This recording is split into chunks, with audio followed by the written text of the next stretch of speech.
It's an important year. Virginia will once again show the way.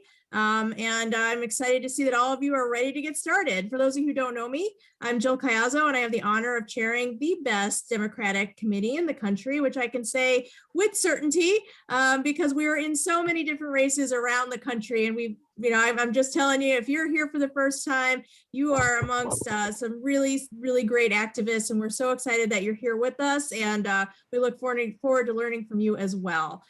So that is the welcome. But as those of you who know who have been at meetings before, we are action oriented here at Arlington Democrats. And so we always like to begin our meeting with some kind of action, and it will be a social media call to action tonight. So I would ask that if you could please take out your phones or go to your web browser and go to the Arlington Democrats Facebook page. You will see there a post that's pinned to the top that looks an awful lot like what's on our screen right now. And actually, if you tuned in a little bit early, we heard a couple of comments that were made about the process that's described in this post. So for those of you who don't know, in order for a candidate to get on the ballot in Virginia, they must submit a whole passel of ballot petition signatures. So they need to convince 125 or 250, depends on the office, at least the local offices, local-ish offices.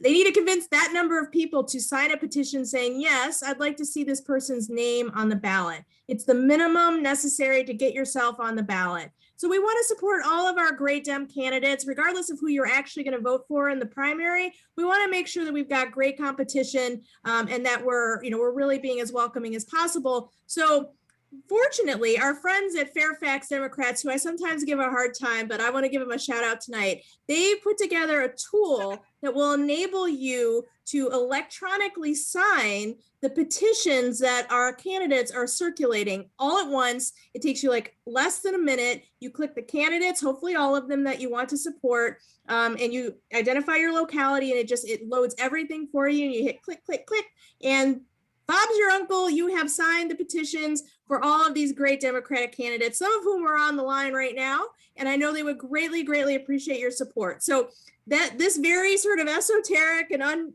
perhaps not well-known process is playing out right now in the midst of a pandemic. So what we'd like to do is give all of our Democratic candidates a little bit of a help by spreading the word about this process, and that is what this post helps to do. So if you could please click share or like on this post, preferably share, and get it into your network. That will help to spread the word that there is a super easy step that each of us could take to help our Democratic candidates. And if you could do that, I would greatly appreciate it. It's helpful if you could put your own little note at the top of the shared post. Something to the effect of, happy to help my favorite candidate. You could even name your favorite candidate. I can't because I'm publicly neutral in all primaries, but you can. And you put in a plug for your favorite candidates while getting the word out about this important measure that we really need to take in order to make sure that all of our candidates appear on the primary ballot. So hopefully I've talked long enough that gives you an opportunity to hit share or like. It's much appreciated. And while you're at it, why don't you go ahead and sign that petition yourself? So take a minute, go to your web browser, vadempetitions.org. It is super easy. Get it taken care of. If all 104 of us on the line here tonight did it, all of our candidates would be, I think, 75 or 80% of the way that they need to be, at least the non-statewides to their goal. And the deadline's coming up. So that would be very much appreciated if you could take care of that. And I know that there's a number of candidates on the line who are shaking their heads because they strongly agree. All right, so that's 2 actions that you could take tonight, and we haven't even gotten 10 minutes into the meeting, folks. So that tells you how serious we are about getting stuff done here in Virginia and beyond at Arlington Democrats. One thing that we're really serious about is our school board, and I did want to make sure everybody knew that we are going to be having our school board caucus this year. We had 2 great candidates file for the endorsement. That's Mary Cadera and Miranda Turner. We're going to be hearing from both of them tonight. So stay tuned for additional details about how you can vote in our upcoming school board caucus. So more to come on that. That's yet another action that you can take to help Democrats in the spring before we even get to our main portion of the election cycle. All right. I want to move us on to voting items. So for those of you who are voting members of the party, which is our steering committee members and our precinct captains, we have just a couple of voting items that we wanted to take care of, just a little bit of business before we get to our volunteer opportunities. All right, so voting item number 1 is something that you would have heard about for the past couple of meetings. We convened an ad hoc Inclusion and Equity Committee to talk about how we can ensure that the Arlington Democrats as an organization is living our values with respect to inclusion and equity. And so that group, which is ably led by Corey Barton, who was one of our co-chairs of the joint campaign last year, have come up with a few ideas. And the first idea to come out of the ad hoc committee is a request for a bylaws update so that we can include inclusion and equity concepts directly in our governing document, our bylaws. And the proposal, which is linked there and was provided in advance to all of our voting members, it basically breaks down into 2 parts. The first part is that we would create on a permanent basis our inclusion and equity committee. So we'd take the ad hoc committee, we'd make it permanent. This is something we want to commit to into the future. And so we would also make permanent the leader of that committee would be a steering committee level member, voting member of the party, and we would actually make that an elected position as opposed to appointed. And I want to talk about that just for a second because that was an important decision point for us. And to my mind, it's important because it is an elected officer can hold the chair accountable. So that is how I would view the Inclusion and Equity Committee chair when if we get this bylaws update passed, as someone who can hold me accountable and hold all of the steering committee accountable to make sure that Arlington Democrats is living our values of inclusion and diversity. So that is point 1. The second point is that the bylaws update would make all of our caucuses have a representative directly on the steering committee. A number of them already do de facto because they have members who are also happen to be on steering, but that's not good enough. We want to make sure that our caucuses, which represent traditionally underrepresented communities in our politics, as well as important interest groups that perhaps whose voices have struggled to be heard over time. We want to make sure that those voices are directly in our steering committee, not by chance, but by design. And so that is the second aspect of the bylaws proposal. Our tech team is so excited about this proposal that they have already asked you to start voting on it. I think that is my cue to shut up and ask for a motion to approve so that we could get right to the voting. So moved. Do I hear a second? Second. All right, so that motion's been properly moved and seconded. Please, if you could go to the poll and indicate whether you support the motion or not. We will see how it goes. And I can see that poll is, because I am a co-host, so I can see the poll results and that passes. So you can keep voting, but I can see that we already have the numbers to pass that by an overwhelming margin, which I think does go to show the commitment that Arlington Democrats has to inclusion and equity. And I'm really excited to see what the committee and led by Corey Barton helps us to do even more so in that direction in the future. So thank you very much for that 95% approval rating for that particular voting item. I'm going to move us along to our second of 2 voting items tonight, which is always our joy. I love doing this. It's one of my favorite parts of every monthly meeting. We are looking to appoint some new folks to our steering committee and also to our precinct operations precinct captain ranks. So we're excited that we're going to be expanding our area chair group to include Rachel Halpern, my own precinct captain. I'd like to do a big shout out. She does a great job in Glen Carlin. She is stepping up to be 4 Mile co-area chair. And then also Josh Catcher, who has been a longtime party member and just super with respect to voter registration and finance. He's coming back onto the steering committee, focusing on West area precinct operations. Also super excited to be welcoming back to Arlington after a stint abroad, Maureen Walsh. She is going to be a precinct captain in Lexington precinct. And finally, also excited to be welcoming Casey Archer as a new precinct captain in Shirlington precinct. I am looking for a motion to appoint the steering committee members and to elect our precinct captains. So moved. Do I hear a second? Second. All right, that motion has been properly moved and seconded, and I am looking for our tech team to throw up a poll, please. For a vaccination, our state-by-state guide will help you navigate when And and if you where could please go on mute when you're not talking, that would be super. plan your vaccine. What are we thinking, tech team? Lisa? Bueller? We're working on it. There was something weird between the first poll and the second. Got it. Well, while we wait on that, I want to see, I'm just going to zoom us ahead for a second, if you don't mind, because we have a special guest here tonight who I understand is already on the line. And so let me zoom ahead to that slide while we wait for the poll. So here we go. Zoom, zoom. Let's see if I can do it. Maybe not. Do I have Lori Buchwald on the line? Candidate for Virginia Senate? You do. You're so exciting. I love listening to you, Jill. Well, we're excited that you are here with us tonight. We are super excited to be making phone calls for you. And we just would love to hear life from the campaign trail. How's it going? Oh my gosh, life on the campaign trail is exciting because of you guys. I mean, the energy you give to me and to, I like to say to us, you're doing this for us, is palpable. The calls are amazing. The contributions, the support, it's just wonderful. And I wish I could thank each of you individually. It's made such a big difference to have your energy as we try to take this seat here in Southwest Virginia. So, and thank you for letting me jump in real quickly. I just got off the phone with a TV station in Bristol calling out my opponent for not showing up to a forum.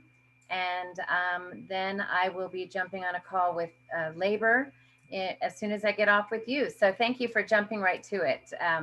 Anyway, it's going really well. The mailers, we've been sending out a ton of mailers. The postcards from all over the country have been stunning. I keep getting people calling me saying, every time I go to the mailbox, you're in there 3 and 4 times. The phone calls that people are doing, we're doing lots of virtual meet and greets. I'm very excited by the electeds who have stepped up. We have a event coming up on Monday with Senator Kaine I'm real excited about. So I just feel lots of support. We're going to be traveling throughout the district the next 3 weekends, trying to socially, safely meet people and get people fired up. So it's going really well, thanks to folks like you guys. And when is the special election? It is March 23rd. So it's actually 20 days. 3 weeks from yesterday, yeah. Okay, folks, so you're going to hear about some specific opportunities from our awesome Beyond Arlington chair, Rose Fabia, later tonight.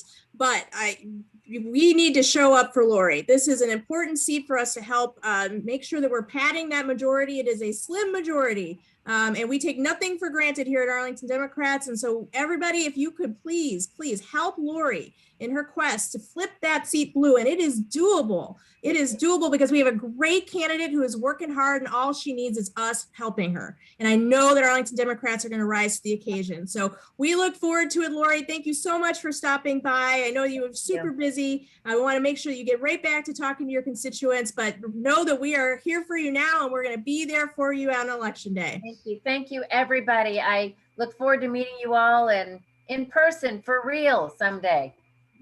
Sounds good. All right, get back to it. All righty. All right. So hopefully that we've been able to pull together a poll, but Maggie. All right, Lisa. So if you could please go to the poll that should be appearing on your screen while I scroll frantically and we can see how this goes.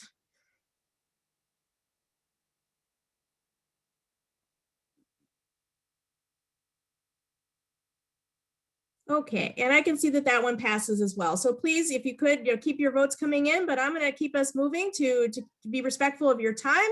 And I want to give a big thank you and welcome to all of the folks we have elected or appointed here tonight. Super excited to have you on board. We need your energy and your help. But we need lots of help. And so we're going to be talking later about the different volunteer opportunities that we have available that are happening right now and also will be happening in the fall. And in the fall, we will be supporting the Democratic candidates who are either chosen from the primary that will occur in June or from our school board caucus that will occur in May. And as we have been doing for the past several months, we are going to be hearing candidate announcements from a few candidates who'd like to introduce themselves to you. Our our convention is that we give each candidate 3 minutes to say their piece. If you're interested in joining their campaign, fantastic.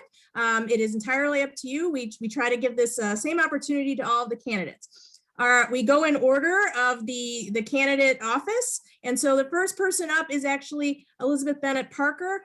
Now she will explain to you in her video why she could not be here with us tonight or any other Wednesday until the June primary. So we did provide her with the opportunity to record her 3 minutes, and we will, if I can get this to work, we will play the video right now.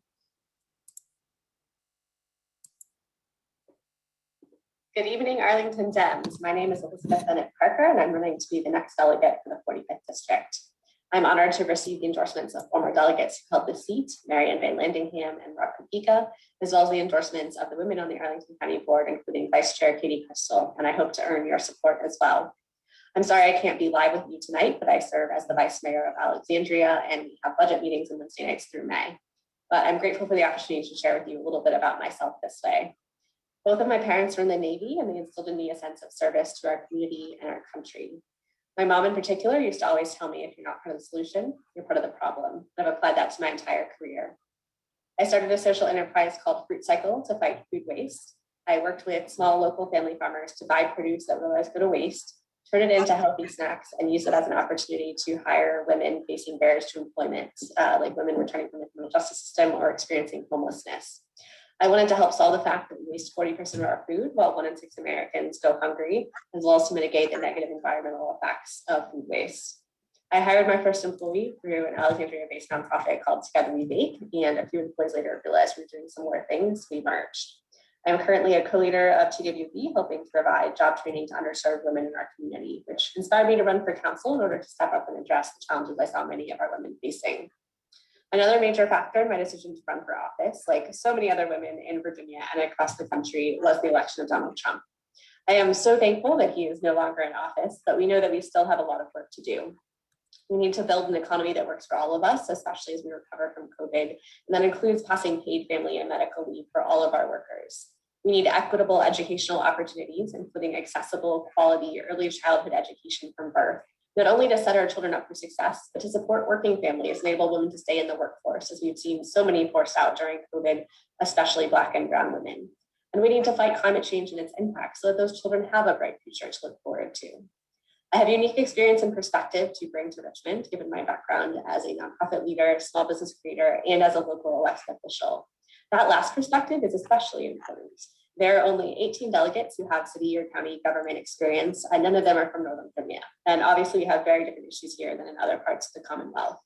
As you probably know, Virginia is a Dillon rule state, which means localities only have the authority expressly granted to them by the Commonwealth. We've gotten some new authority in the past year or so. For example, we were given the authority to ban guns from public buildings and parks. And so Alexandria and Arlington have done that.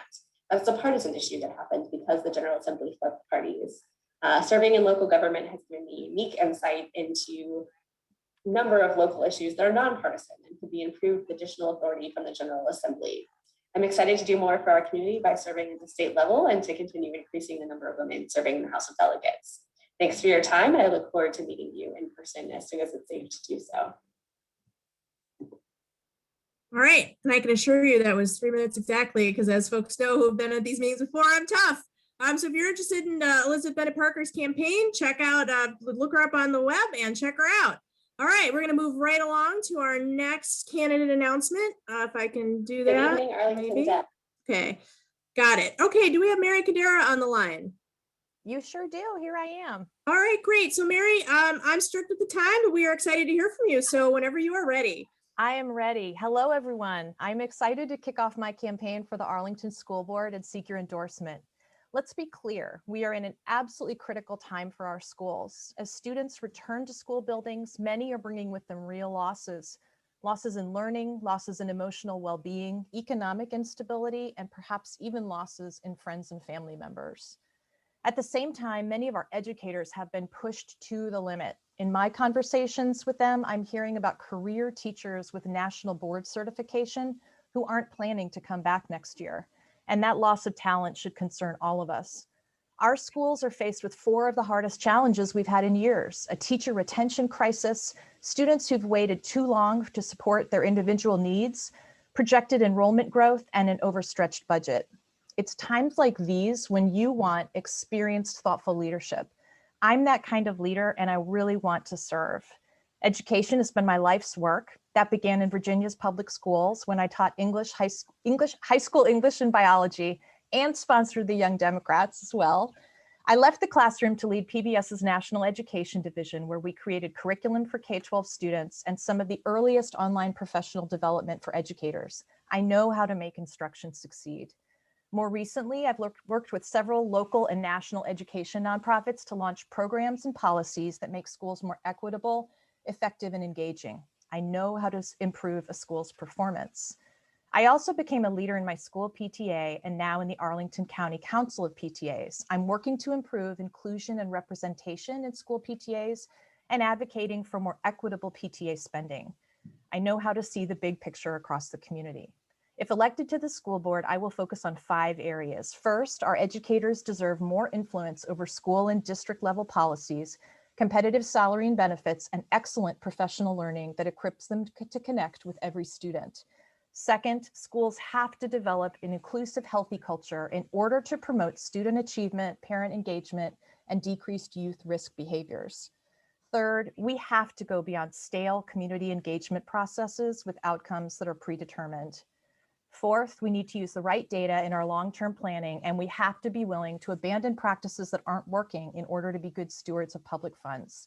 And finally, fifth, I keep one question in mind when tackling all these other goals. How do we dismantle the systems that keep producing serious racial disparities?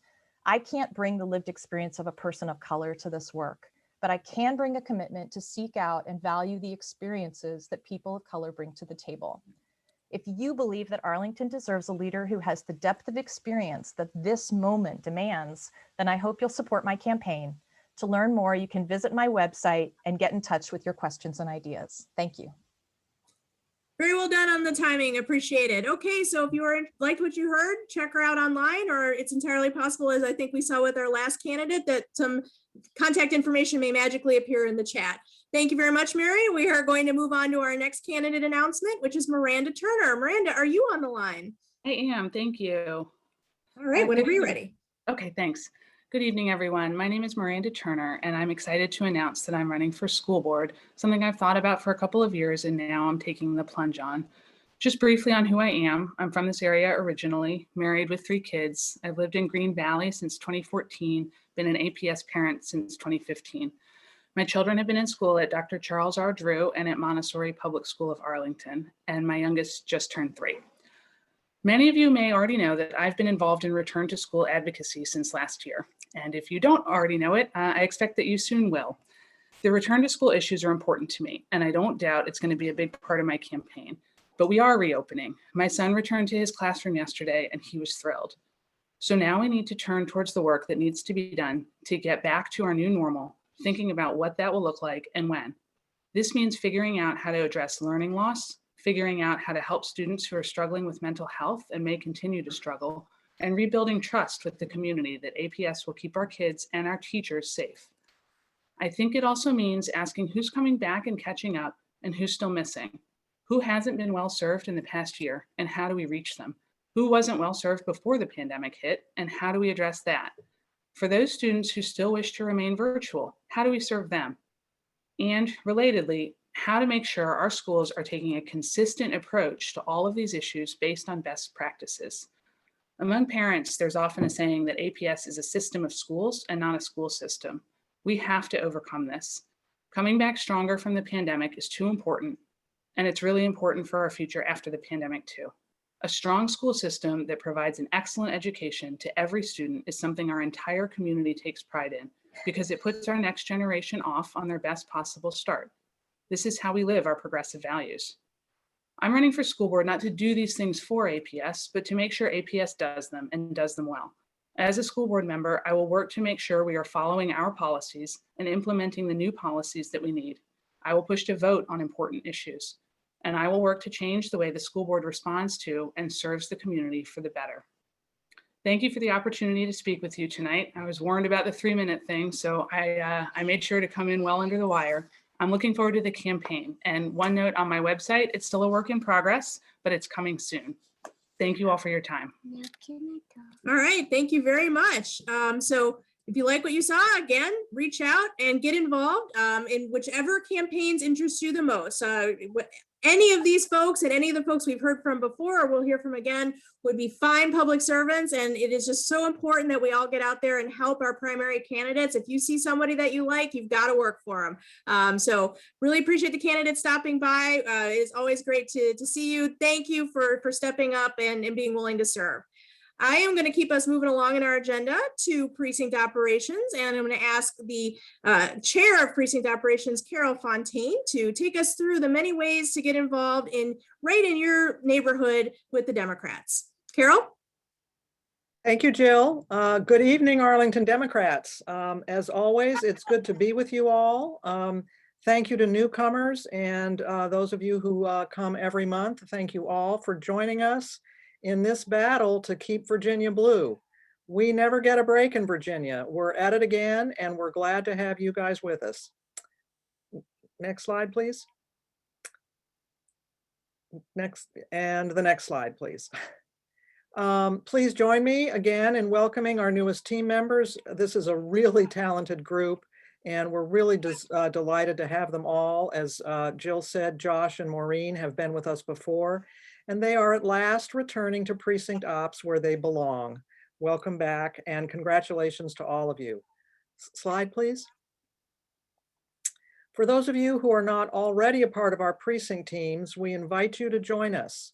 Arlington's job is to be the difference in keeping Virginia blue. And as I say at every meeting, at every opportunity that I have, say it with me, we must get out every single last Democratic vote in Arlington to offset the other parts of the state. That's our job.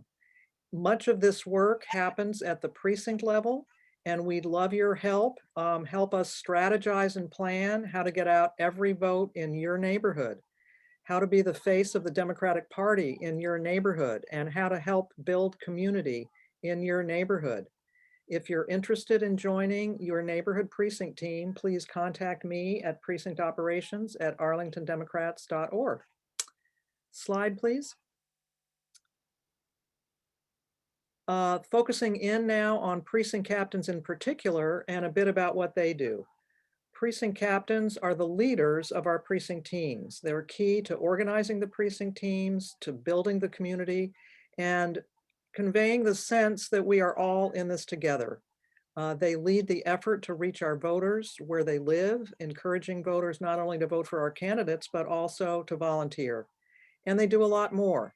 If you're interested in learning more, please contact me at precinctoperations@arlingtondemocrats.org. Slide, please. So we have a lot of precinct not a lot of precinct captain, I'm sorry, not a lot of precinct captain vacancies, but these are the key ones. The ones you see here are where we especially need help. You don't have to live in a precinct to be a precinct captain. I do want to emphasize that precinct captains do not operate alone. All of precinct operations and indeed all of Arlington Democrats support the work of our precinct captains, providing information, data and resources, volunteer lists, and a whole lot more. And if you're interested in learning more, please contact me at precinctoperations@arlingtondemocrats.org. Slide, please. I'd like to talk to you now about our efforts to expand our reach into high rises. Arlington has more than 2,000 multi-unit buildings, and we call them MUBs, multi-unit buildings. And more than half of Arlington residents live in MUBs. You know, I grew up here a long time ago, and this is just such an amazing change to know that more than half of Arlingtonians now live in high rises and garden apartments. Most of these buildings are inaccessible to outside groups like us, which makes it really difficult for us to share information about voting and candidates. And so we're looking for volunteers to help us share this information. I want to point out we follow the building's protocols. We do not want to break any rules. It's counterproductive.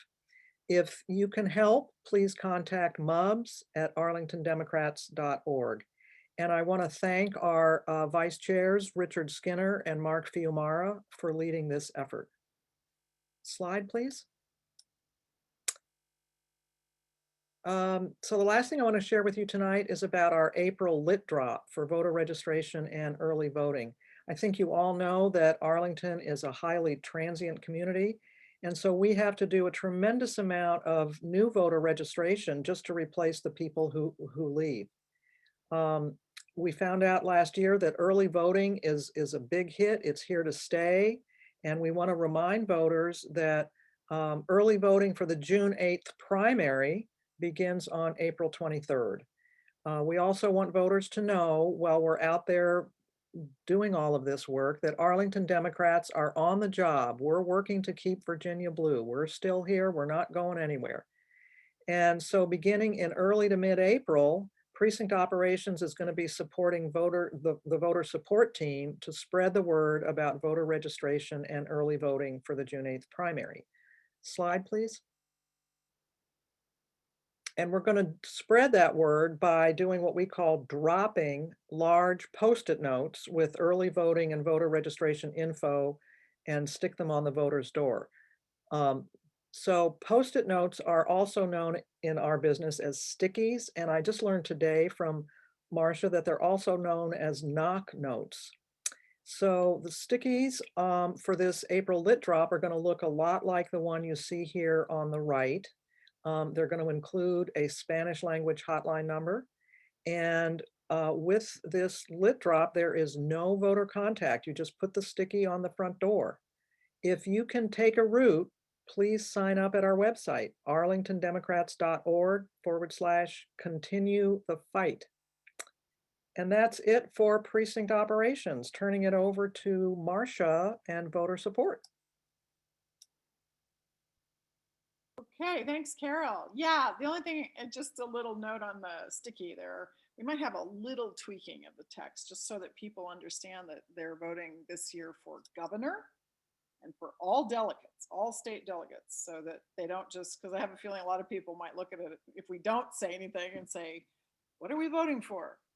So, okay, because a lot of people don't understand or don't know. All right, so other launches.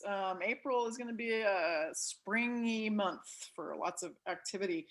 Our voter registration team, which is myself, Paula Potts, Brian Marroquin, and Sandra Brody, we have set April 10th as a launch for some of the three, actually probably four the locations, although one of them is going to be on Wednesdays afternoons. But these three on Saturday, the April 10th, are ones we used last year. Ballston Good Company, I don't know if you folks are familiar. It's, I think it's on Glebe Road. They do fresh donuts every weekend. So during the pandemic, people were standing out front waiting for donuts. So we decided that was a good spot to try to get people, make sure they were registered to vote. There's also a lot of new apartments in that area. So it turned out to be a very good spot. That one, Shirlington Plaza, right in front of the library there, midday was also a good spot. And Columbia Pike Plaza, which has a sort of Hispanic grocery, Megamart, and a CVS. And so it gets a good amount of traffic. Also midday we find is really good. We're going to start with that.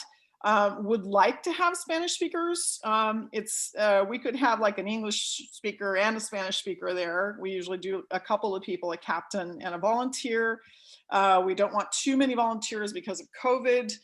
We're going to stick with our protocols, which we instituted last year, which is obviously masking, and we have sanitizer, and we wipe stuff down, and we have some contactless methods for people to register and stuff like that with QR codes. But in any case, we're going to be starting up again. This is in anticipation of the June 8th primary. The deadline to register is May 17th. So we're going to get started and also remind people that early voting starts April 23rd. Next slide, please.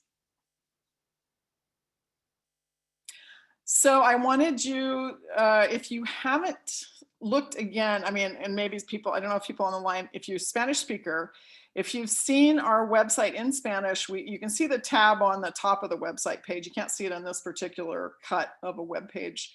But we recently had a little tech tweak to it that apparently the API was not translating as much as it was supposed to. And so now it's much better.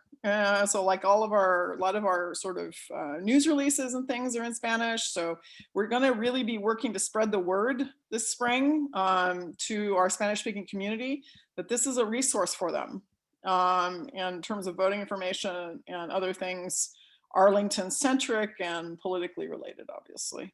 So if you know somebody who's interested, make sure you spread the word. We'll be doing some Facebook postings as well. Next slide, please. Again, voter information outreach. One of the things that we wanted to do this year was to make sure that voter support was sort of the source for our voting information. Our precinct captains, our area chairs are so good. They're always like pushing the envelope to get sort of flyers out. Sometimes they're doing things with their volunteers and stuff. So we've done one flyer right now. This is a partisan one. We'll have a nonpartisan one as well, because sometimes our tabling has to take place in places that insist on nonpartisan information. But this is just kind of dates for, it's hard to read, I realize, I apologize. Dates on, again, early voting. Right now, we only have the single location that we know of. We may know actually as of this month, March, if they're going to approve 3 locations. I don't know if that will be for the primary or just for November, but anyway, for now we have this, and it's available to any of you who need a flyer that lets people know when we're voting and where, and early voting, etc. So just let me know if you need it, and we'll provide you that file. Next slide, please. This is just awesome. We have a Rides team, Rides to the Polls team, Mary Byrne and Angeline, that are just rocking it all the time. And they have a new project that is getting some press attention. Is Mary on the line? Because I was gonna let her talk about it. Yeah, I'm here. Okay, Mary. Hi. Hi, everybody. Good evening. Our project, we're calling Rides to Vaccine and Rides to Vaccine Help, kind of. We need a better name for it. Is a way to just pivot the work that we have, the organization that we have put together for Rides to the Polls, toward helping seniors get comfortable with the process necessary to get vaccinated. We're offering registration help. Just talking through the registration process with seniors who are intimidated by or might be intimidated by the difficulties with online registration. We're also helping talk people through the appointment making process, and we're offering rides as we traditionally do. We're also this week pivoting towards helping people, Spanish speaking residents in Arlington 75 and older. Our focus generally is 75 and up. People living in small households, 1 to 2 people in the household, with the idea that those are the people who might need help the most. And also, there's another parameter we're using that I can't think of. We've already called 600 people, and we're getting really good feedback from seniors who we call, even if they don't really need a lot of help, they just need to talk through problems. We feel like we've already made some good effort to help out people in the community. Right now, we're calling Democrats and Republicans. And we're grateful to be able to reach out to people no matter their party. If you're interested, you can go to the website, and there's a sign up, not just for people, information, not just for people who need help, but also if you want to join our group. So glad for the help and glad for the support in Arlington Democrats. All right, Mary, you are, once again, I just cannot tell you how excited I am with all that you guys do. But and I will tell you, there's a whole lot of suggestions for different names if you're looking for any. Vax rides, riding shotgun for vaccines, and the shot shuttles. Might need a new poll. I know. Wow. Wow. So there's a lot of options there I think we could come up with. All Okay. right. Yeah. Thank you, Mary. And, Yeah. and 600 is just amazing already. I know you guys have only been at it for like, what, 10 days or something? Yeah. Or a week. But we're All glad right. to help. We have 6,000 people to call. Woo. Okay. So volunteers, you want to be part of this team, let me tell you. All right. So next slide, please. Okay, it's voter protection. So I just wanted to let people know who are interested in voter protection that these are sort of the principles about it. If you want to work inside the polls, you have to be a Virginia voter. I think everybody is, but then you don't have to be an attorney. That's the typical question we get. You just have to be comfortable answering questions. They do look for people speaking other languages. Also, there's something I didn't mention about the new location. I realize I didn't mention the detail about our new voter registration tabling.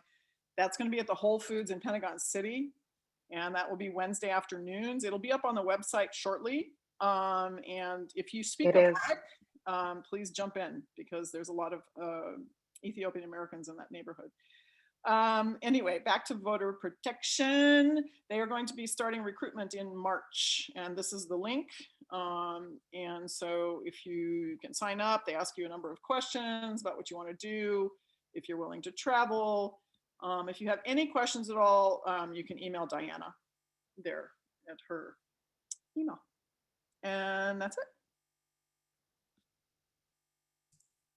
All right. Well, thank you so much. And let me just go back to the rides to the vaccine appointments. It really is an awesome effort. Thank you for leveraging the Arlington Democrats infrastructure for such an important public service. It is an extension of our Blue Community Corps effort, which is the party's community service effort. And our community service is always nonpartisan. There's nothing partisan about keeping people safe from this terrible pandemic. And we really, really appreciate the Rides to the Polls team for stepping up to support in this important way. And there's plenty of room for other volunteers if you're interested in getting involved in that initiative, plus all of the other initiatives that voter support and precinct operations have going on.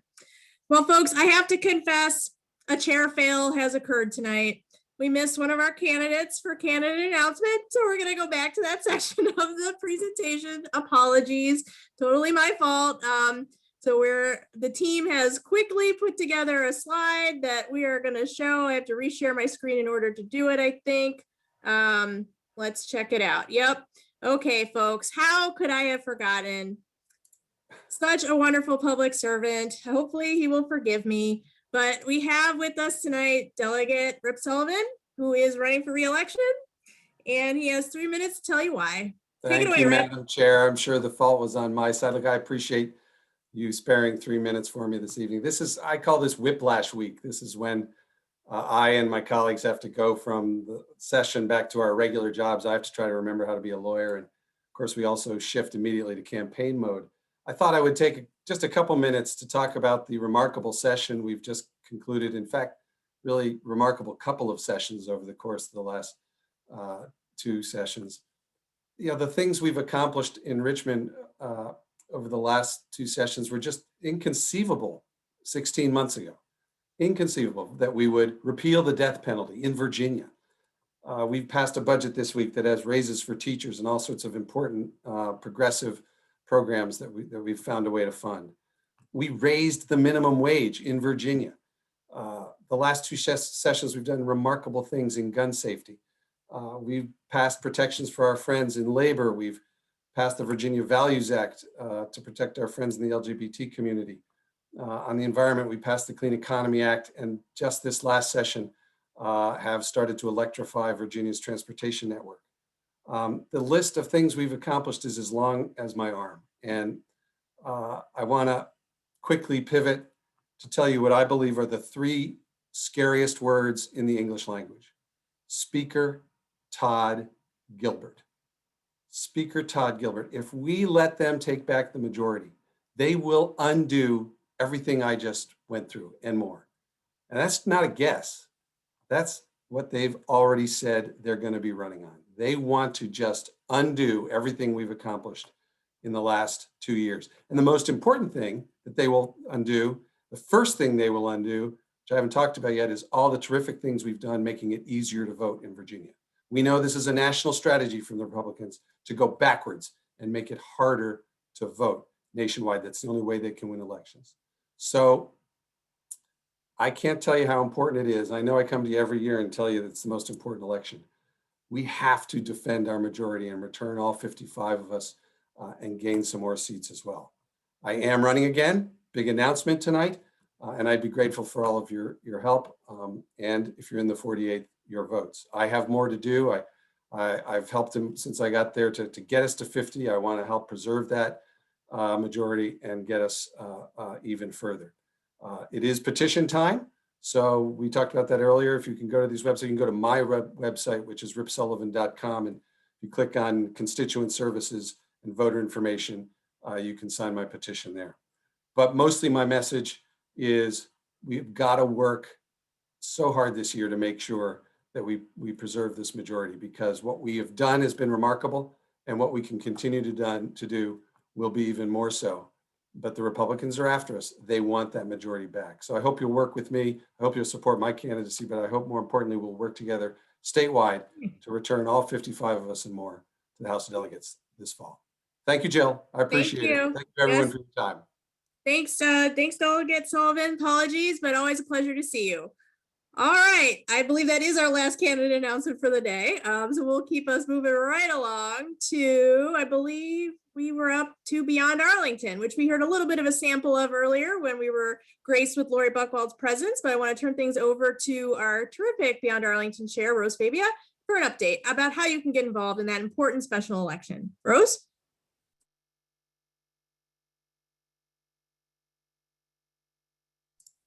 Are you with us, Rose, or are you on mute? I just want to say that Lori Buchwald brought up a good point, that we are 20 days to election, March 23rd, and also that early voting ends on March 20th. So everything is happening fairly quickly before you know it. And we've only got 6 phone bank events left for the month. So we just, if anyone can sign up with us, that would be great. We've been having about 6 or 7 people on Tuesdays and a lot less people on Thursdays. So we can use more people on Thursdays to sign up. We're getting a lot of traction. A lot of people still don't know there's a special election, and the mass mailing that's coming out on Saturday is going to have the emphasis that not only that there's a special election, but we need to emphasize they need to vote early, get it over with, do it so that we have that vote rather than wait till March 23rd. And that's about it. Great. Well, that's a lot. Thank you, Rose, for making these opportunities available for folks. It's super important that we, the best defense is a good offense. And so we want to make sure that we put everything out there to flip this seat to help to secure that Senate majority, to keep it strong.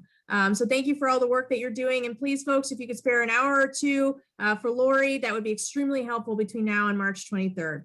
And I just want to say one more thing. We only have a 2-seat majority in the Senate. This is like extra gravy to increase that by 1 more. This was a surprise special election. So why not add 1 more seat to the Senate?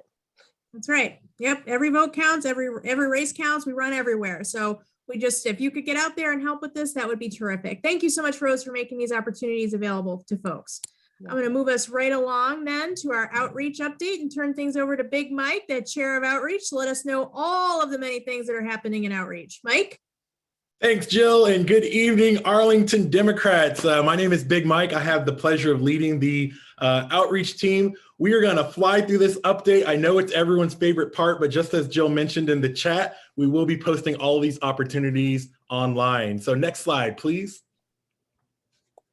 All right, farmers markets, we're getting ready to ramp these back up. We've always had a very active presence at farmers markets across the entire county. So if you find yourself with an abundance of time or just really looking to get some fresh air and do some activism, please reach out to me. I'd love to hear from you. We have several different farmers markets across the county, as you can see, several different days and day parts to choose from. So if you're missing that human connection and you want to get out there on the front line with some of our candidates, again, please reach out to me. Next slide, please.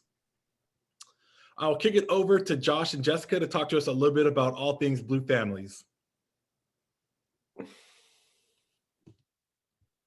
Thanks, Mike. Next slide.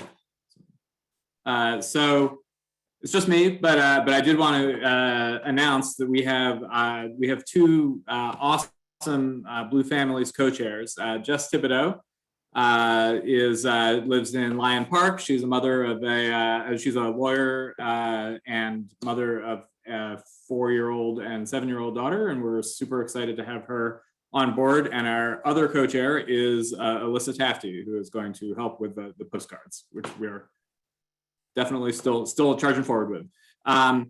So we wrote 2,000 postcards for Laurie Buchwald, which Rose was so kind as to drive herself down to, or at least 3/4 of them, down to Radford, Virginia, to put in the mail, so that no one was confused that these are being sent by out of town interlopers, and to make sure that the cards got there on time because of all of the postal service shenanigans that are continuing.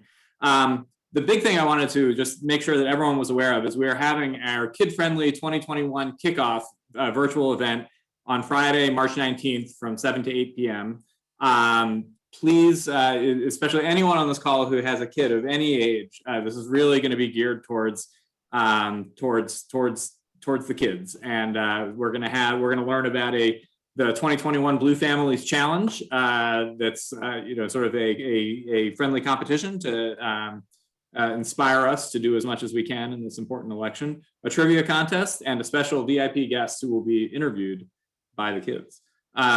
So that's coming up first. For postcards, we're done writing for Laurie, but new initiative, we are writing 20,000 postcards through Reclaim Our Vote to unregistered voters in Arlington and elsewhere in the Commonwealth.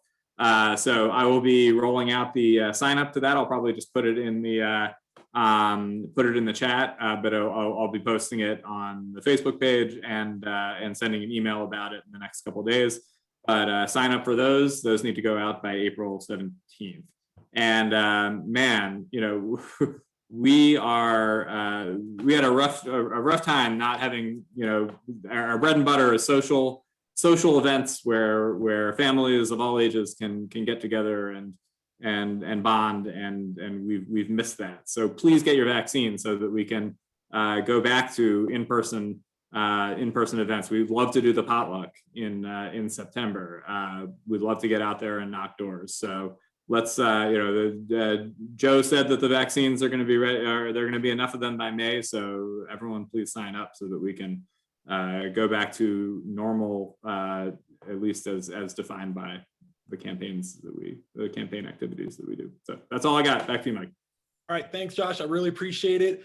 Folks, if you have kids that are looking for civic engagement opportunities, I can't stress enough, this is an incredible opportunity to really get involved. If 20,000 postcards seems like a lot, it's a small feat. We're small but mighty here in Arlington. We wrote hundreds of thousands of postcards just last year. So Josh, looking forward to the good work that you'll lead. Keith, tell us a little bit about what's going on with labor. Sure. Next slide, please. Thanks, Mike. Hi, everyone. We've got a lot going on with the Labor Caucus. We've been focused a lot on supporting a coalition of George Mason University students and workers, fighting for stronger contractor standards and ending wage theft and intimidation of contracted employees. We really would like some George Mason alumni like myself to get involved in the campaign. And we're hoping that George Mason will adopt stricter contractor standards for the Virginia Square campus that they're working on. The Labor Caucus meets weekly on Thursdays at 6 p.m. Please email me if you want to join. There's also a March 21st forum coming up on public employee bargaining that's being presented by the educator and county employees unions. Next slide. And then the Business Caucus is continuing to support small businesses. Their March, they're going to be focused on women-owned small businesses. We're also working on thinking about an event of some kind of forum, and maybe House of Delegates candidate forum, or another event with Beyond Arlington. And the Business Caucus meets every second Tuesday at 7 p.m. Coming up on March 9th, and you can reach either Arbor or myself at businessandlabor@arlingtondemocrats.org. Thanks, Mike.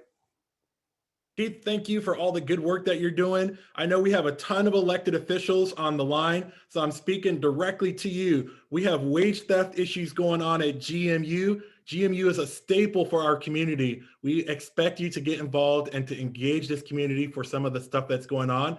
If you have more questions or want more information, Keith will be a great resource for you. I do want to kick it over to our AAPI caucus, and Sangeeta, tell us a little bit about what's going on in the AAPI community. Hi, everyone. Next slide. So we are working, I'm sure if you've been watching the news, plenty of Indian farmers have been protesting. So we decided to write a resolution. First, we were going to do a call to action, but we decided to make it a resolution. And you can find it on the homepage of the Arlington Dems.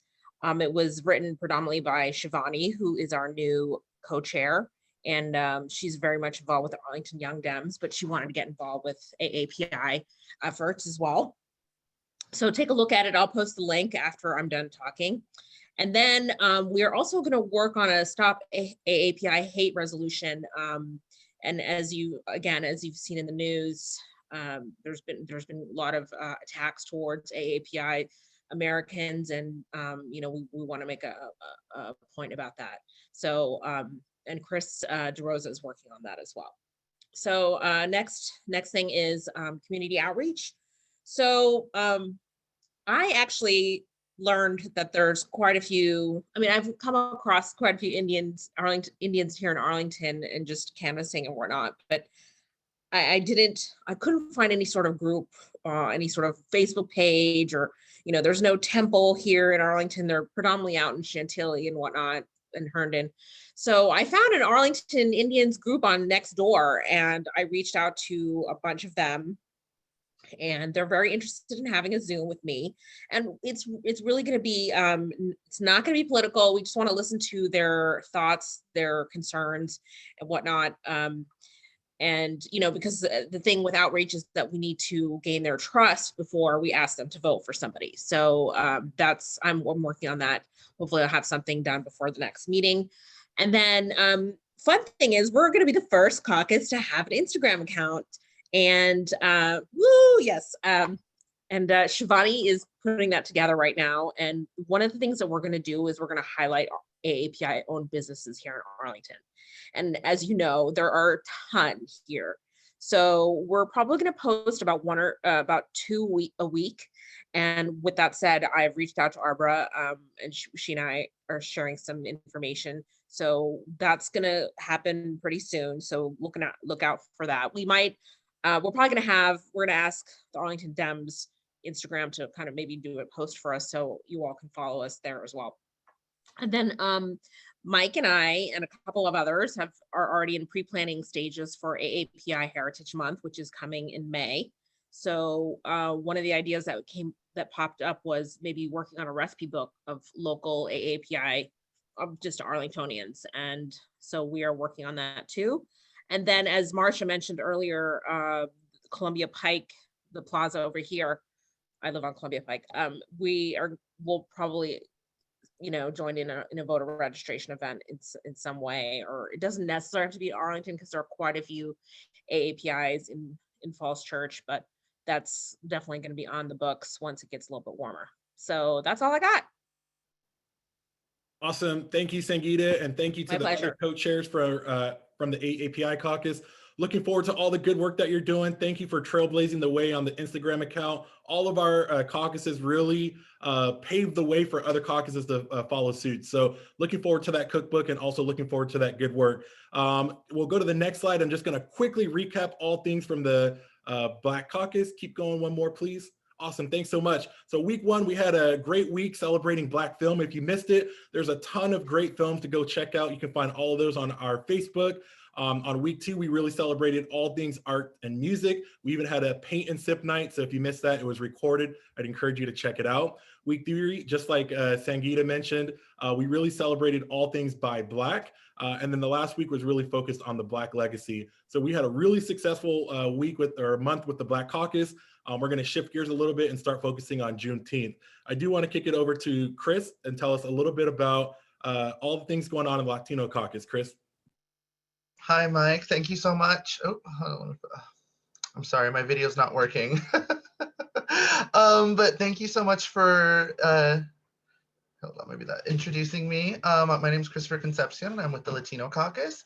Next slide, please. I just want to say happy Women's History Month and Mes de la Mujer. You know, we'll hopefully be having some events and activities going through that. So thank you all so much for being a part of this. Next slide, please. So one of the biggest things that we are doing for the Latino Caucus, Latinos in Arlington make up 15% of the total population we have. So of course, with being one of the largest minorities and people of color in the county, we are doing a lot of outreach and a lot of effort in regards with equity and inclusion, especially when it comes to the COVID vaccination. A lot of the things we have coming up, as you can see, we've heard that there's going to be a county board town hall, and it's going to be a Spanish-speaking county board town hall. So we really are trying to encourage people to attend that, ask questions, bring questions they have. Please email us questions if you have any, so that we can be able to kind of push that forward and make the vaccine distribution more equitable. Some statistics we have out right now, the Latino population in Virginia as a whole, we make up, I think, 21% of all COVID related infections and 41% of the people who are hospitalized. So this is trying to get an outreach to kind of curb that a lot and curbing hospital infection rates. Another thing we are doing, we are setting up a Spanish microsite, especially containing things about the COVID vaccination and trying how we can get that information there and get that information so that people can go to it, you know, that the county provides, and we can direct people to the county site.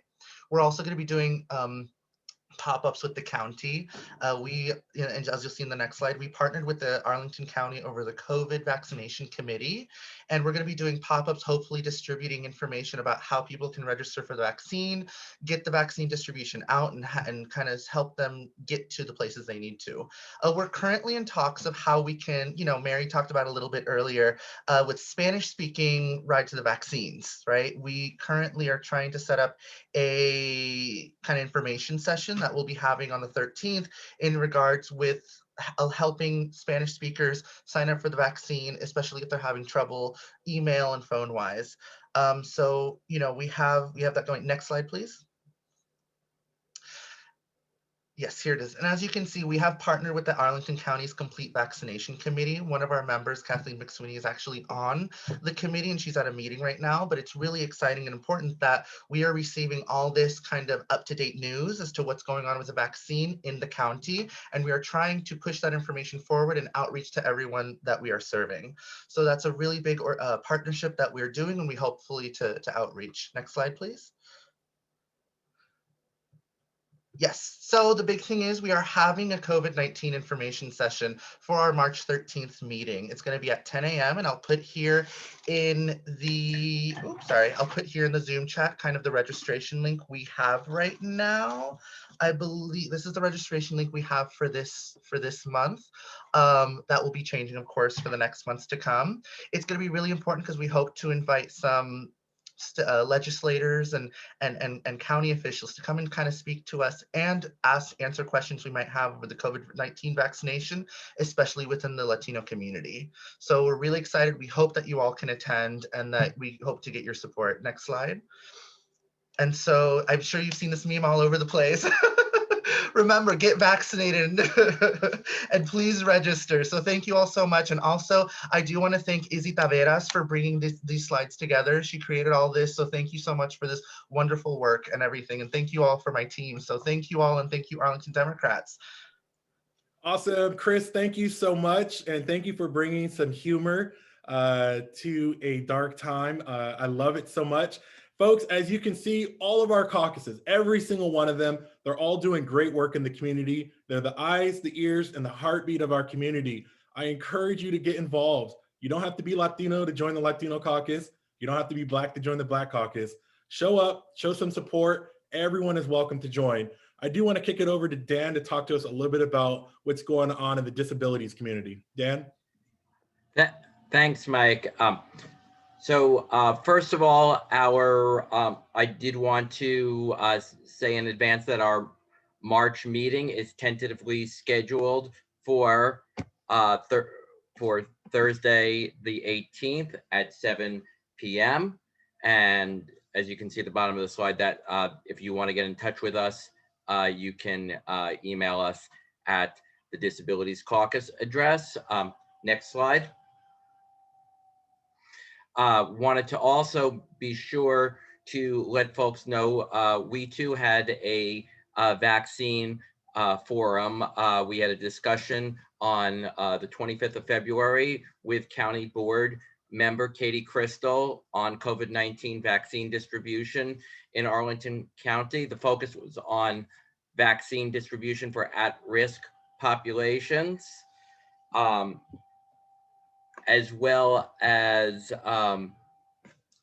education, awareness strategy, and barriers to access for people with disabilities. The recording is available in the Disabilities Caucus's Facebook group, so you can check it out anytime at your leisure.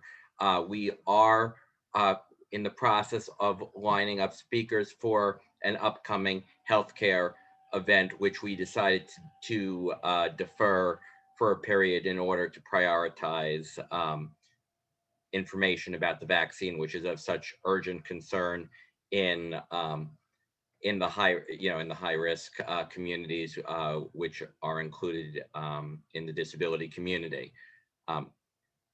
Next slide. We are also working on candidate forums for the contested primaries. We are developing topics and questions for local and statewide candidates. The plan is to have forums for our local primary candidates for the House of Delegates, and a questionnaire for statewide candidates. If you have any ideas or suggested questions, suggested topics, feel free to email either me or Michael Angeloni, my vice chair. Our email addresses are listed on the slide. We'd be happy to hear from you, and we want to make sure that this survey is a survey for the whole community to raise all the relevant issues. So please send us any ideas. And with that, I'll toss it back to Mike. Thanks. Awesome, Dan. Thank you for all you're doing. You and Mike, I'm so proud of everything that you have going on. I can't thank you enough. Keep up the great work. 2021 is going to be a great year. I also want to thank County Board Member Katie Crystal for being a great partner with us. She's been really accessible, always willing to attend our meetings. So Katie, thank you so much. John, take it away with the Quality Caucus. Hi, everyone. So thank you, Mike, for saying that over to me. I'm really excited to be helping establish the Equality Caucus. We got off the ground, up and running. That is our contact information. Here is the Facebook that I hope all of you can join. And on the next slide, even though we are a brand new team, there's a couple of events that we are working on. So as soon as that goes back over, well, as we get that, there we go. So obviously we're also heavily focused on health aspects for our community. So LGBTQ Health Awareness Week is towards the end of March, as well as International Transgender Visibility Day. So we are working towards those events. Additionally, some big events coming down the pipeline is International Day Against Homophobia, Transphobia, and Biphobia, which is on May 17th. And of course, Pride events during the month of June. For these events to be a success, we would love to have more members and more individuals from Arlington Dems join our community and join the caucus. So this doesn't mean you have to be a member of the LGBT community. We welcome allies and everyone else. So thank you to all of those that were able to attend our first interest meeting last week. We had a great turnout, great kind of just conversation over where the community wants to take the caucus. And so we look forward to welcome you guys at the next event. So we will share that information in that Facebook group, which is the best way to stay in touch meanwhile. So thank you. Thank you, John. You're one of the most capable leaders in outreach. So I know that good things are coming with Equality. Keep up the great work. Fatima, what's going on with Interfaith? Okay, thanks, Mike. Good evening, Arlington Democrats. So We've got a bunch of things coming up. Next slide, please. Okay, well, first of all, I just wanted to talk about what we did about a week ago, which we got the year started off with a wonderful festive toast to Purim. And in case you don't know, Purim is a very festive holiday for the Jewish community. It celebrates the salvation of the Jewish people from basically annihilation by by the ancient Persians, but it's a very old story. But in that vein, we decided to have the celebration to celebrate how we came out of a bad situation last November by electing Kamala Harris and Joe Biden and Kamala Harris. And so we are on our way to, we're celebrating new leadership, and we had costumes and trivia contests and prizes, and it was a very festive occasion. So if you missed it, well, there's always next year. So one of the other things we did was we get the prizes we gave away. We made sure that we got gift cards from local businesses. And so, because we're always about helping local businesses as well. We've got a couple of issues forums coming up. One of the first one is why faith communities support HR 1, which is the Voting Rights Act. For those of you that don't know what we do at Interfaith, it's really about bringing faith communities together to work on projects that are of common interest, looking at our commonalities, even though we are of different faith traditions, and what we can do together that, where we intersect at, our intersection point is at, in terms of values and what we bring to the table. So we want to talk about why faith communities support voting rights, why it's important for each religious tradition, the second issue we want to talk about is expanding integration of mental health services and criminal justice reform. And also we'll be looking at what will interfaith building back better post-COVID look like. Hopefully, we're sort of getting towards the end of this COVID tunnel, and it won't be much longer, with all the vaccines and everything. And, I, like everybody else, like Josh and everybody else on the team, is looking forward to getting back to normal at some point. And so the objective of this forum will be to, sort of explore how we as interfaith communities can adapt. First it was adapting to the COVID environment, and now it's a matter of adapting, what do we do now that it's all over? It's a changed landscape, and how can we build back better and operate more effectively in the new world that is going to be presented to us. And finally, we are hoping against hope that we are going to, and we're being very optimistic here, that we're going to have our 4th annual Arlington Dems Interfaith Eid al-Adha celebration. Yes, this has become a thing. It's become a tradition. We're going into our 4th year, I'm proud to say. We hope that this year, it's looking very optimistic. We're hoping that we're going to be able to do this one in person again. We did sort of for those of you that were here last year, we did sort of a hybrid last year because we really didn't know what things were going to look like. There was so much uncertainty. And so we put together a video. We had an in-person event to, have the festivity of the food and stuff. We didn't have as much as we had in previous years. But to make up for that, we put together a video, and that, tried to, meld together the festivity, the other part of the event that we had in previous years. So look forward to hopefully doing that in late July. The date will be to be determined, so stay tuned. Next slide, please.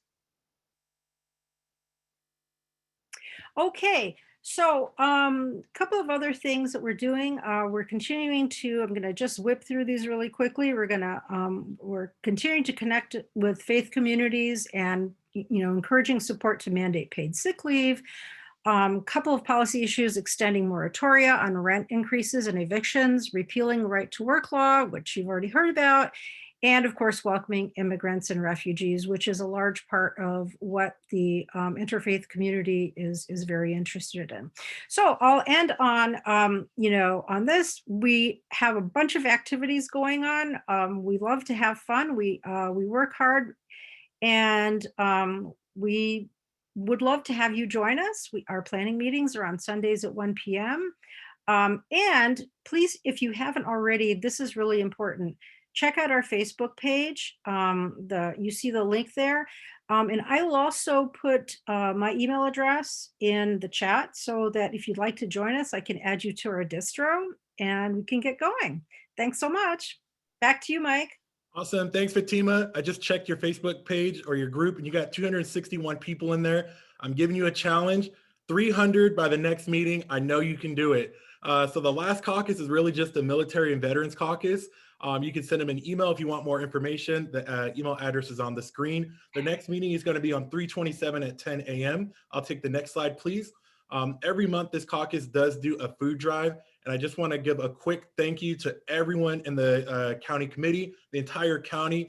At this point, this caucus has donated thousands of pounds of food to AFAC. So it's going to be going on again this month.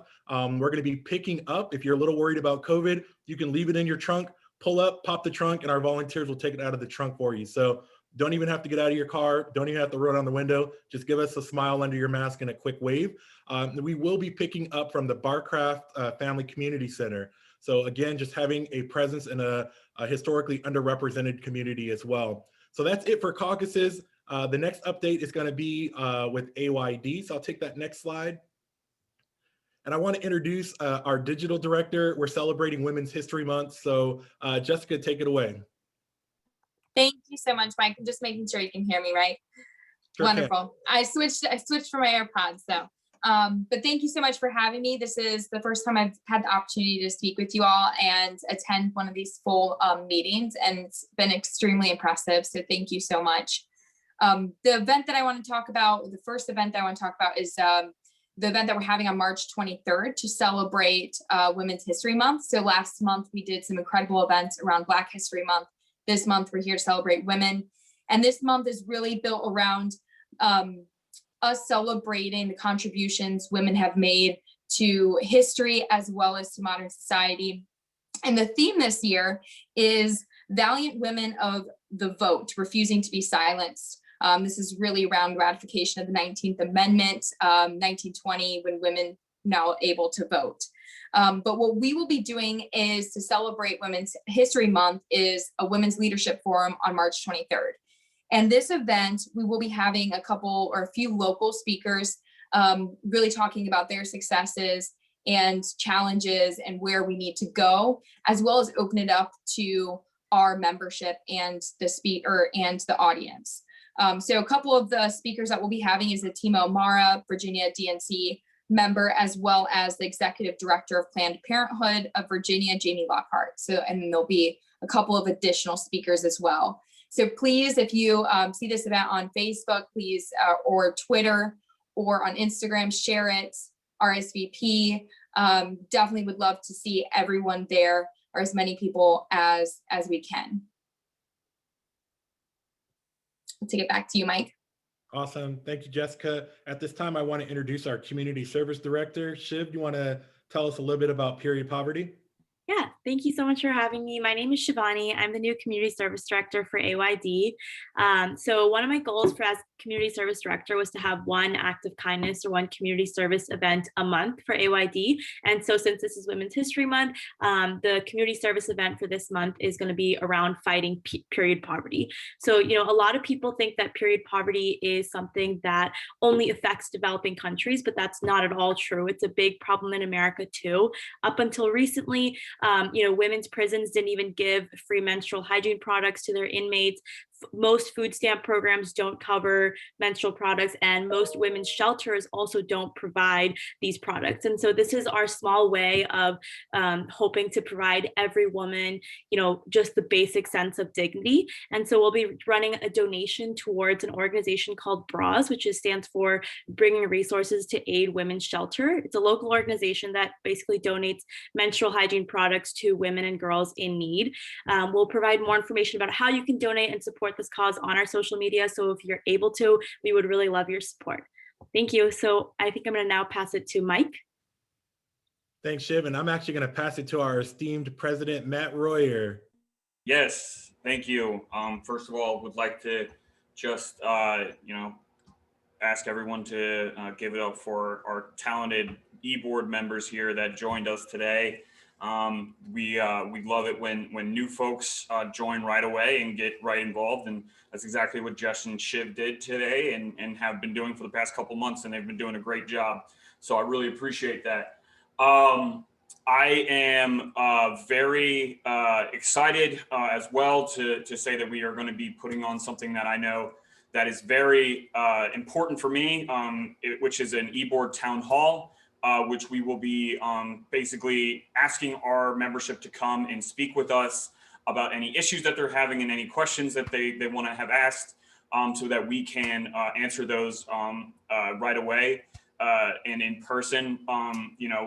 We've done these in the past and they've worked very well. We've learned a lot of things from some of our members about accessibility to meetings, timing of meetings, some issues that they had not been able to discuss before, and that we've actually been able to highlight both in events and on our social media. So I highly encourage, if there are any YDs on this call, or if anybody knows any YDs, to tell them to come out on the 16th from 7 to 8:30. We'll be answering questions, and then we'll have some breakout rooms where you have some little think tank groups so we can have those discussions on. Yeah, can we go to the next slide? Yes, and also I just wanted to plug here, there is a event coming up on March 13th that's being put on by the Arlington for Justice and Black Parents of Arlington. We've been asked to just help plug this around. Atimo Amara, who's also coming to our event. She's obviously also a AYD alum, so we are always happy to partner with her whenever possible, as well as help out some of these great activists here in Arlington. This is in memory of Breonna Taylor. It will be all women that are going and doing the running, walking, yoga, whatever it may be. Men and anybody else are encouraged to come and volunteer if possible, or to donate. I personally have pitched in $50, so I encourage everybody else to do the same thing. You can find all this on Facebook. We shared it on our page. Just go ahead and go there, give whatever you can afford. Always very, very, very important thing to discuss, especially during this month. While we're talking about Women's History Month, after just following Black History Month, women, especially Black women, they are more likely to be killed by gun violence from the police and also from their partners. So it's incredibly important that we raise awareness around these issues as well. Please, can you go to the next slide? I think I have some more. Yes, we have some candidate forums coming up for the Virginia Young Democrats. We will have 2 lieutenant governors because we have so many candidates, we couldn't pack them into one night. So similar to the presidential debates, we will have an A team and a B team on the 24th and the 29th. Those will be both at 7 p.m. Highly encourage everyone. All that information is on the VAYD website as well as the Facebook. Can you go to the next slide? We also will have a governor's forum on April 3rd at 5 p.m. All but one candidate have said that they will show up, and that one candidate decided that they were not going to come. That's fine. They're allowed to do what they're allowed to do. But we will have all of those folks around to talk about their candidacy. We've also been encouraging them to come to our meetings, and we've already had two of these governor candidates, as well as a bunch of the lieutenant governor candidates, come and speak to us. So if you are interested, please join us there. Next slide. And we have our VAYD convention coming up on April 16th through the 18th. This is usually in person. We were supposed to have it, last year in Alexandria. We pushed it off to this year. And then we wanted to have it in Alexandria again. Of course, we were not able to do that at this time. So we will have a virtual event as well this year. We have a couple of our own running for some of the statewide offices. Mike Heminger is running for the VAYD National Committee rep again. So he is running for re-election. I myself am running for political director. So we are very excited to continue to serve not only Arlington, but all of Virginia for the Young Democrats. And we highly encourage young folks to get involved at any point in time. So please come out to those things. I think I have one more slide. I'm not sure. You just go to the next one. No. Okay. Anyway, yes, thank you all so much again for having us and allowing us to speak with you all. It is incredibly important for young people to be engaged in politics, especially now during the 2021 year. In this month, we are going to be lifting up the voices, as we said, of women, and basically, just showing all the good work that they have done in leadership for the Democratic Party, as well as all of activism in general. So I highly encourage you all to come out onto our events this month. Please reach out to me if you're wondering whether or not a certain statewide candidate has come and talked to us. But we will be doing our local debates in May. So don't worry about that. The local candidates will get their turn to come and talk to us about their either House of Delegates or the school board races at that time. So we will be putting that out there once we get that done. And thanks as always, Jill, and I will turn it back to you. All right. Well, thank you so much, Matt. Thank you to all of the AYD leaders. Thank you to all of our caucus leaders. It is an impressive array of activities. I want to remind everybody, please get your events up on our Facebook page so we can have as many people as possible participate, because I am just so impressed with all the work that's happening here, and let us make sure that we spread the love as far as possible. Thank you, thank you, thank you to our entire team of amazing organizers for all that you do. Speaking of thanks and amazing, I want to turn things over to our school board chair, Monique O'Grady, who's going to give us just a brief update of what is happening in the schools during this very challenging time. Monique? Thank you so much, Jill. I definitely appreciate the introduction. I just want to say I had the opportunity to spend a little bit of time last month with AYDs, and it was such a pleasure to spend time with them. And I'm always so impressed with all of the work that's being done by the caucuses as well. I just want to, as an elected leader, thank you all for everything you're doing for our community and beyond. So let's start off with the school board update. Next slide, please. On behalf of all of my colleagues, Dr. Cannon and our vice chair, Christina Diaz-Torres, Reed Goldstein, Dave Pretty, happy to present this to you. All right, let's go to the next slide. The big news this week, everyone, is our return to school. It's so exciting. On Tuesday, I had the opportunity to stop by Dr. Charles R. Drew, as well as the Montessori Public School of Arlington, to watch some of our youngest learners return to in-person hybrid instruction. We are starting a new rolling timeline for getting all of our families in who are interested in hybrid instruction. For most of our learners, they are going 2 days a week. And we started off this week with our pre-K through second graders, as well as our countywide elementary special education students. They actually will be attending school 4 days a week. They are joining students who have already been in in-person learning for a while. That includes, as I shared with you at our last opportunity to speak, our career and technical ed students, as well as our students with disabilities who had extreme needs of being in person. They had started in November 4th, and our CTE students started February 3rd. Next week, we will see our grade 3 through 5th students start with their concurrent instruction, as well as our grade 6 and 9th graders. Those are students who are going to be entering their buildings for the first time. So they will return back in person 2 days a week, as well as our secondary countywide special education students who will return 4 days a week. The next week, the week of March 16th, we will see our 7th and 8th graders return, as well as our 10th through 12th graders. And that means that we'll have all of our students who are interested in having concurrent or hybrid learning in school before we hit spring break. Let's go to the next slide, please. What are our students seeing and experiencing once they're back in our classrooms? They're seeing mask requirements, social distancing, eating inside and outdoors based on the weather. Also, health screening apps where their parents are actually filling out information before they arrive at school, so they are able to show that they've met all of the requirements for being able to participate in our in-person instruction safely. We're stressing good hand hygiene as well, and we're looking at improved ventilation.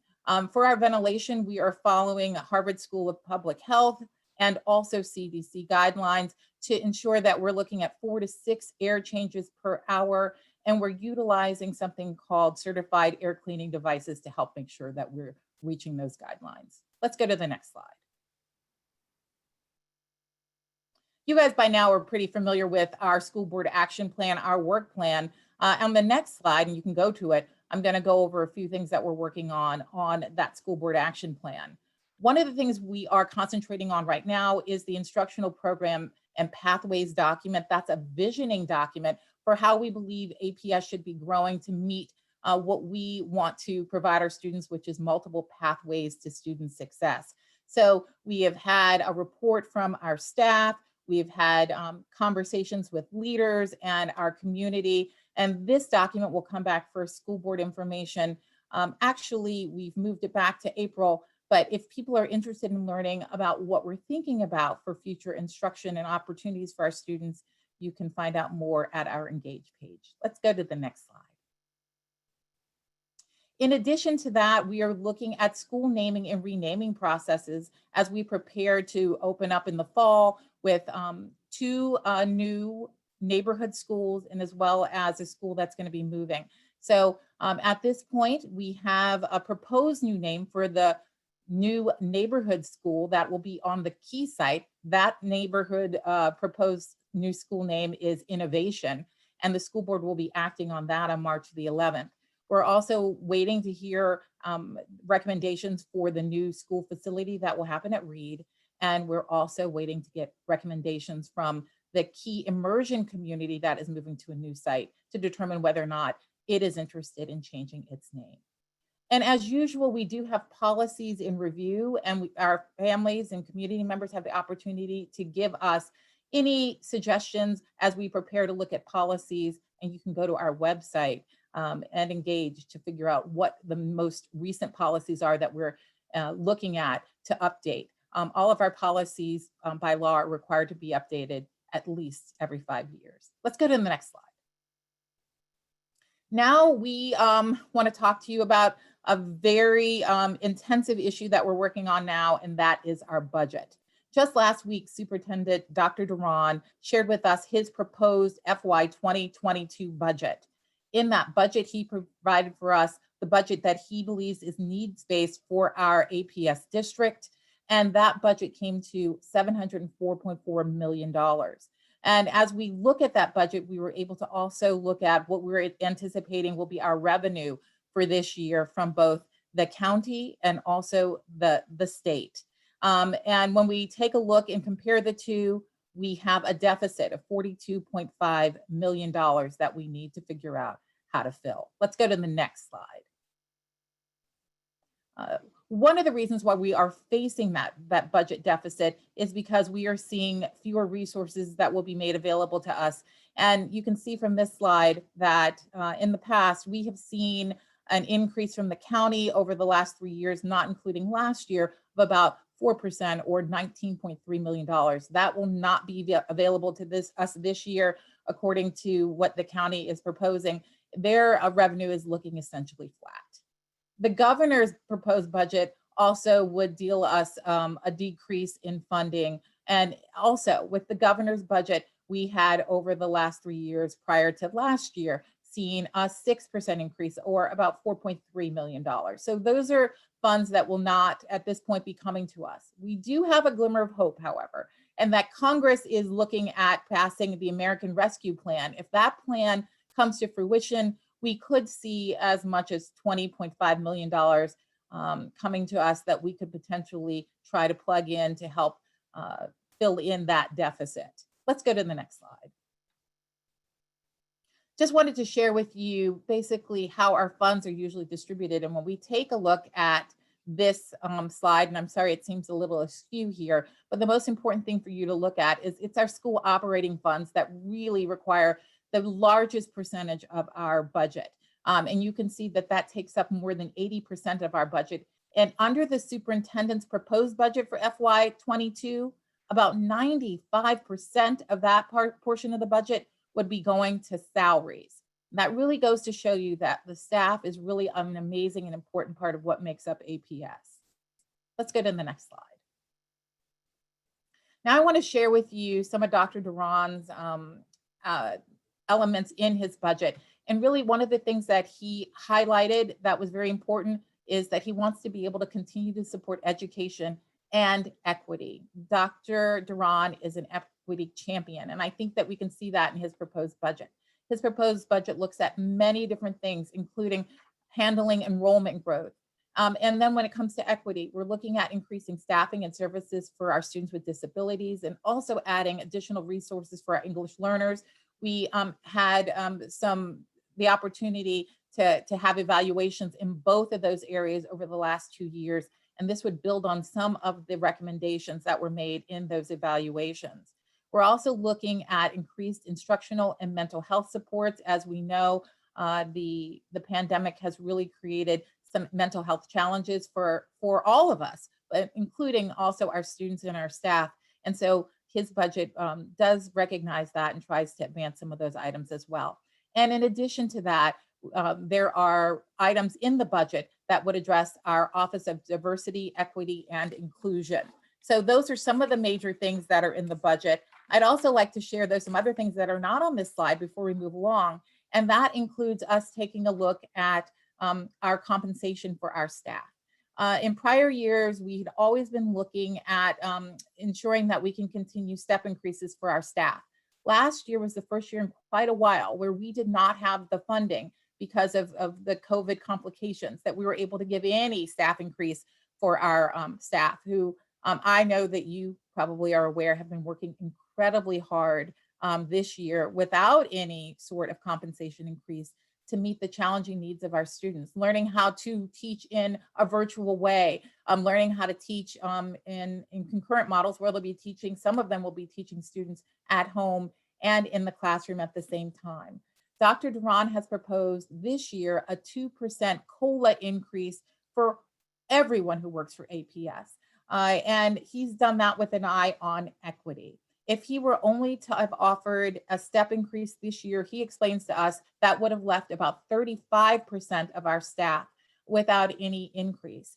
And that would include also our substitutes as well as including our hourly workers. So this 2% COLA that is in Dr. Duran's proposed budget would actually bring an increase to all of APS staff.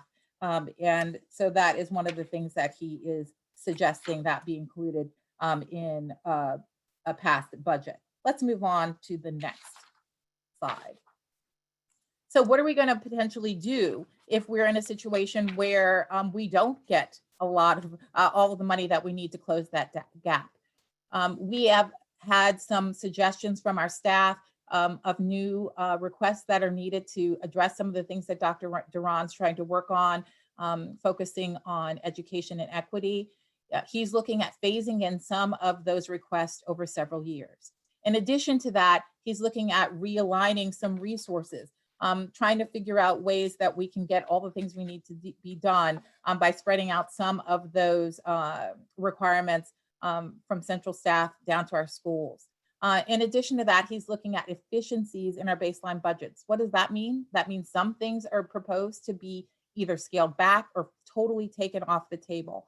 And then last, we're looking also at using reserves. In fact, in this budget proposal that Dr. Duran has put forth, the unfortunate thing is that in order to get to a fully funded budget, there's usage of all of our reserves. Let's go to the next slide. So if we are not fully funded, then Dr. Duran has 3 tiers of reductions to make. And as I mentioned, all 3 tiers must be taken to close our current gap. If we get additional funding, then we may not have to move forward and take all 3 of those tiers. If you want to find out more about the tiers, I would suggest that you go to our website and look at our budget.